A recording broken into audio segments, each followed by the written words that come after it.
Is the fear that AI will take over jobs just as profitable as that prediction actually happening? With the recent talks of agentic AI, the looming terror of AI replacing most jobs, and a recent study Microsoft published on which jobs benefit and will change the most due to AI usage, it got me thinking of how this current situation might be a win-win for big businesses. On the one hand, there is the looming threat that we are expendable and not as needed since AI will shortly replace us. And on the other, there is a non-trivial probability that it might. So either way, big profits are made today on this terrifying limbo. The thing that keeps salary prices down is the subjective competition. Adding AI as a perceived competition in addition to the normal job market will always have a beneficial effect for employees, even if they got no actual working AI replacement yet. Beneficial effect for employers. Whoops, it's a typo. My bad. It's not about whether AI can replace you. It's that your employer only has to pretend it might to hold your wages hostage. We've entered the Schrodinger's job era. You're both valuable and replaceable until the quarterly report collapses the waveform. It's the perfect capitalist hack. Automation doesn't need to work. It just needs to exist in PowerPoint. For sure, it makes employees fearful and less aggressive. It helps with marketing to sell products. It helps with lowering cost of capital on new investment. For media, anxiety content drives engagement, and mass hysteria drives debate on social media. Any system follows its reward function. That is, incentives drives behaviors. In this case, it creates a big flywheel that makes it a dominant topic. AI will naturally take over some human activities, but history tends to be much more nuanced and bumpy than the simplistic future story being told now. Right now, we're near the zenith of the hype cycle curve, probably, and then expectations will shortfall and disillusionment will follow, while nonetheless, AI continues to get better. In addition to what others have said, the oft-touted argument to soften the impact of AI is that technological developments displace workers, but they create new fields. The Wainwright goes, so the mechanic can work, etc. A problem of AI is that if the solutions and productivity it can provide are true, and I believe they are, at least by 2027, then the scale of the jobs lost and the scope of fields affected may be so massive that the market never has time to reseat those people left behind by the new AI economy.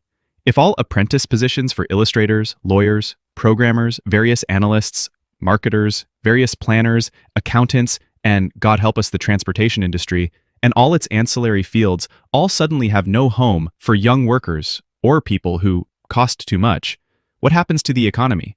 No one knows because we've never seen the impact of equestration technology that has the potential to cause so much displacement at the speed AI may be capable of. It's likely that cars and planes and phones and mobile phones and computers and the equestration internet created more jobs and wealth than they ever displaced. Whether AI is going to do that remains to be seen, but it seems unlikely. Is AI really going to take over jobs? Or is this just another tech bubble? Hey everyone, I've been seeing a lot of headlines lately about how AI is or-Eastlays automating tasks, causing layoffs across various industries, and changing the way cars RE-nerd companies operate. From tech to customer service to even parts of law and medicine, and RE-nerd cars AI, it seems like no one is safe from the AI wave. But I'm wondering, how real is this threat? Are we truly headed into a future where a charge e-nerd, every single works is offed in the top left enterpersoned of inform, also only changing taxed by AI text and shages, and replaced by tech distribution in 20? If AI continues to advance and get adopted at scale, will it actually deliver a good ROI for companies? Or are a lot of businesses jumping on the bandwagon without fully understanding the long-term costs and limitations? And most importantly, what can we do to prepare? Last year released in Some Sense as message in 2027, If you're someone not in a deeply technical role right now, you can say technical support work to continue do an optional seam. I standed as they continue to first thing on what computer is mainline. How do you upskill in a way that makes you relevant in an AI-powered economy? I'd love to hear your thoughts, experiences, or even just your gut feelings. Are you optimistic about the future of work with AI? Or do you see this as a major disruption we're not ready for? My brother used to employ 10 SMEs for data entry work, paying close to $1,000 per month total. They'd analyze scraped text from the internet to mine data for the legal industry. Usually took weeks, tons of mistakes, constant back and forth, regular operational headaches. With his new AI pipeline, hired a freelancer to build it, costed him $500 using OpenAI.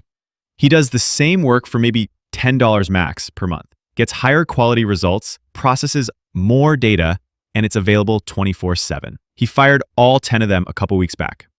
Their livelihoods are gone. People keep saying AI won't take jobs, but I'm watching it happen in real time. The economics are just brutal.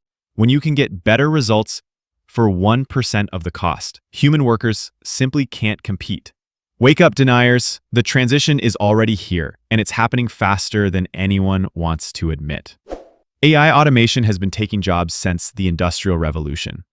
It's just going to do it faster and faster now. There's nothing you can do to prepare. Just keep living life and adapt, if possible, when you have to. I argue no. Economists like Dean Baker have stated that we had maybe 3% productivity growth in the 50s and 60s. We're at half that in the digital era. Mechanical automation had a faster pace than digital automation. The engine that powers modern mechanical automation is digital automation. Statistics like productivity growth are typically rigged, where dollars earned, GDP, or some other variable skews reality. Of course, your productivity will look low if you're paying hundreds of people six-figure salaries to send each other emails all day, while the market demand for your product remains relatively stable. You don't take economists seriously. They have the math to adjust for that. We can measure real consumption of goods and services. Even if only the rich consume, that consumption gets measured. I'm terrified of AI taking my job. I'm a senior designer unsure of my next steps, IC or management. What with the rise of AI absolutely everywhere now, I'm really scared about my future. I don't have a backup plan. Where would I start? How do I become the best of the best? Are others worried about it too? Will we be replaced by AI in 5, 10 years? Maybe 15? There will be less jobs everywhere in every industry. Being the best will become astronomically harder as there will be far less positions and more people competing for them. It's going to be a societal problem, not just one for your personal career. And you would have to be significantly better than AI, all the one living in an insanely LCOL. Seems like the writing is on the wall. It's just a matter of when. I don't want to be that guy. And I am an optimistic person, usually. But a lot of the positive, confident comments here sound like they really underestimate the tech and corporate greed and stupidity and ignorance of people who undervalue design. Sure, we won't go extinct, but enough opportunities will disappear for designers is what I'm 100% certain about. Probably even same as how for software engineers, they won't hire juniors anymore since a senior with AI can do way more. 100%, not a UX designer, but this thread showed up on my feed, have worked on software implementation teams for 5 years as an analyst. Since I graduated college, it's astounding how many rushed decisions and corner cutting occurs amongst enterprises. All starts from the C-suite wanting to see instant ROI on their tech investments, which isn't really how it works for most of these antiquated companies. Project sponsors and managers will not staff the right SMEs, squeeze development timelines, fudge numbers, etc., so they can report better ROI and productivity. Most new software implementations take time, whether it's user-facing or strictly back-end processes.